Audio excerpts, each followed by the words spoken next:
नमस्कार, स्वागत है आप सभी का आज के इस वीडियो लेक्चर में, जिसमें हिंदी साहित्य से संबंधित प्रैक्टिस सेट हल करेंगे। तो आइए देखते हैं आज का पहला प्रश्न। छायावादी प्रवृत्ति की रचना सबसे पहले दिखाई पड़ी।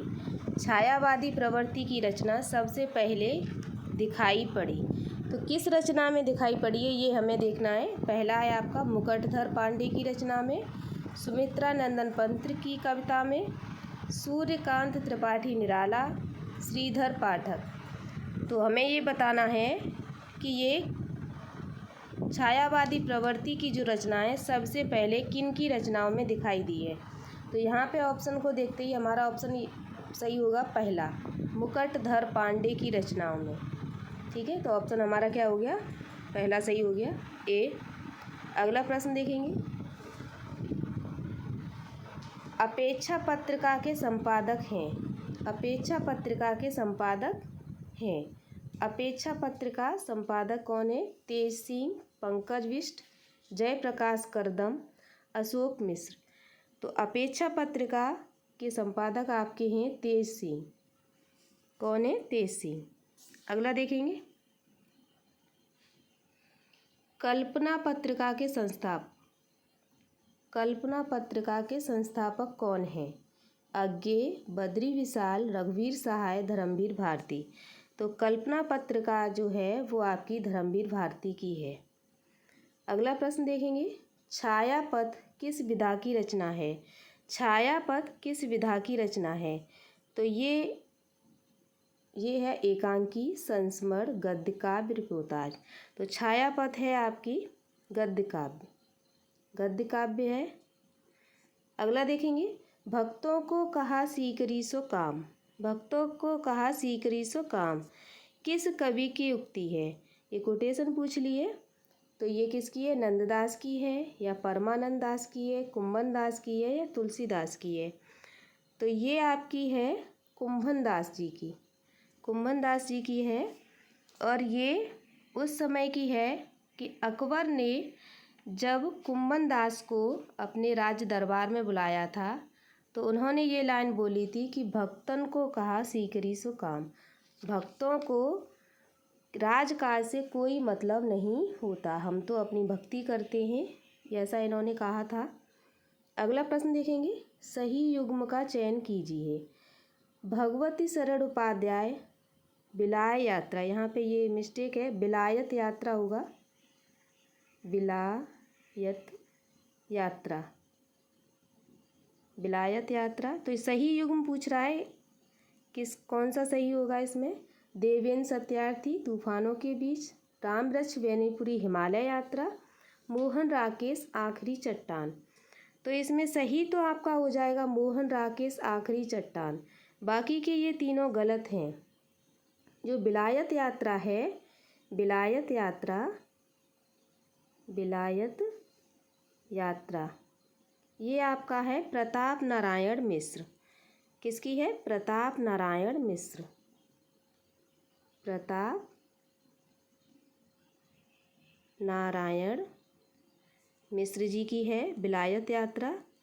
और तूफानों के बीच ये है राघे राघव, राघे राघव, राघव जी की है तूफानों के बीच। और हिमालय यात्रा है आपकी काका कालेलकर की, काका कालेलकर जी की है हिमालय यात्रा। तो आपका ऑप्शन सही हो जाएगा डी, इसमें है मोहन राकेश। अगला देखेंगे। संविधान के किस अनुच्छेद के उपबंधों के अधीन रहते हुए संसद में कार्य हिंदी में या अंग्रेजी में किया जाएगा? तो ये अनुच्छेद से संबंधित प्रश्न है। अनुच्छेद 342, अनुच्छेद 344, अनुच्छेद 350 या अनुच्छेद 348। तो इसमें आपका ऑप्शन सही हो जाएगा अनुच्छेद 348, अनुच्छेद 348। और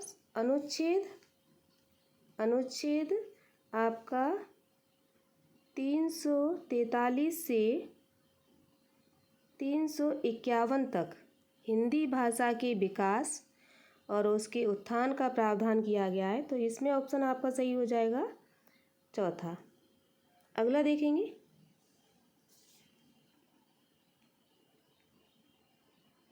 संविधान की 8वीं अनुसूची में बोडो, डोंगरी, मैथिली, संथाली भाषाओं को किस वर्ष सम्मिलित किया गया? 8वीं अनुसूची में आपकी 22 भाषाएं सम्मिलित की गई हैं, जिसमें आप ये प्रश्न पूछ रहा है कि बोडो, डोंगरी, मैथिली, संथाली ये बाद में जोड़ी गई हैं, ये किस वर्ष जोड़ी गई हैं? तो ये आपका हो जाएगा 2003।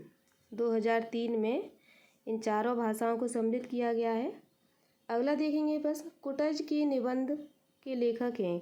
कुटज निबंध के लेखक कौन हैं?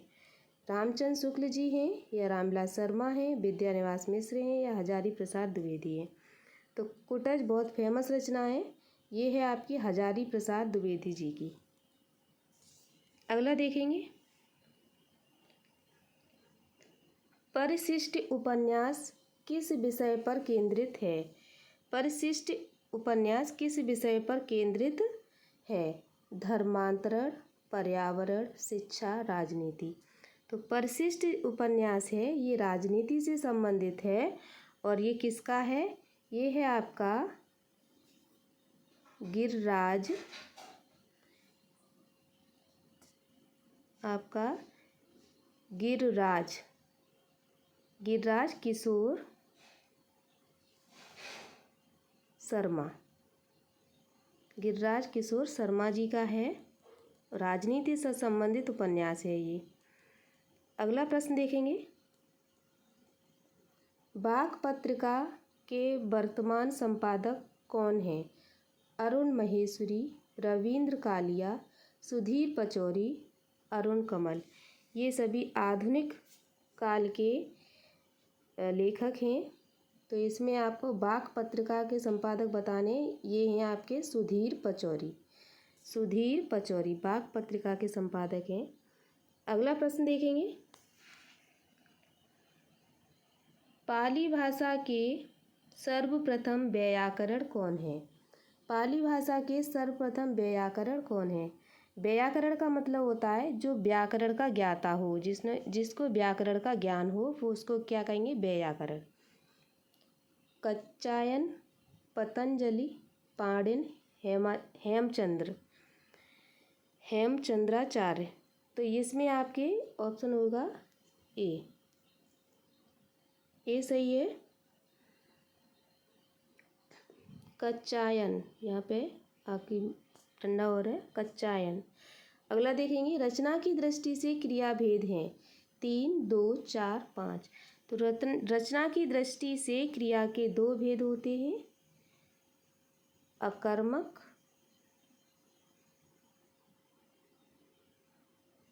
अकर्मक और सकर्मक। अगला देखेंगे,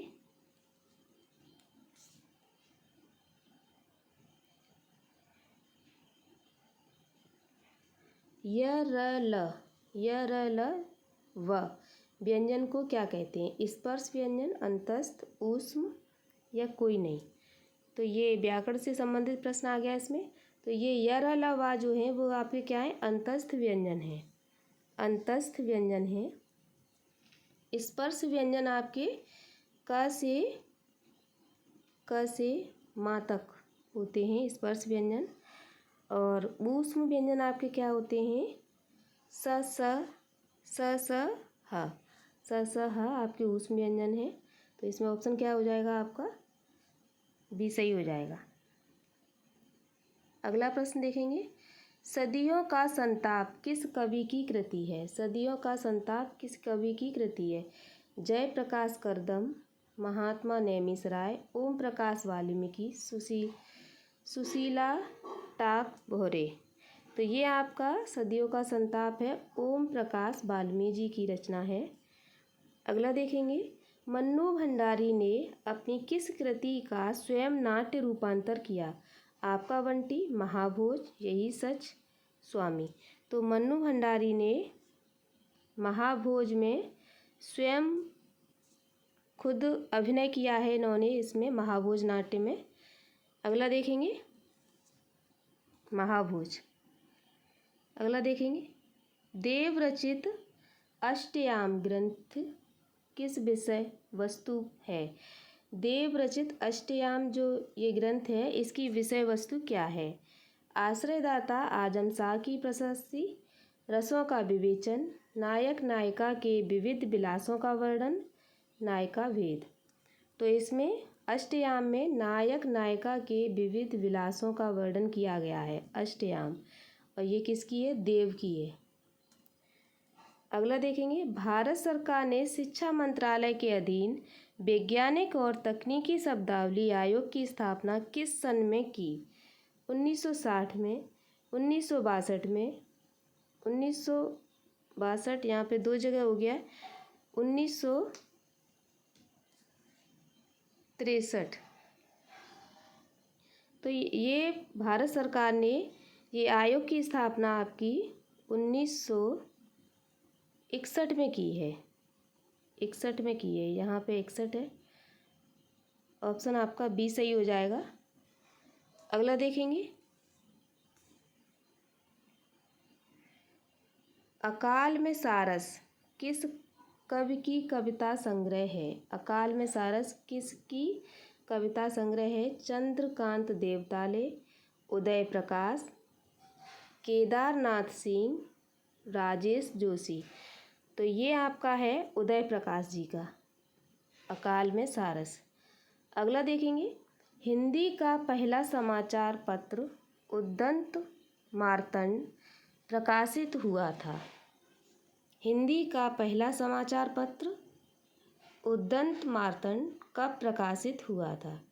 तो ये आपका हुआ था 1826 ईस्वी में, 1826 ईस्वी में। और हिंदी का पहला समाचार पत्र है ये उद्दंत मार्तंड। और इसके संपादक कौन थे, जुगल किशोर, जुगल किशोर जी। तो आज के वीडियो लेक्चर में इतना ही, मिलते हैं नई वीडियो के साथ, तब तक के लिए धन्यवाद।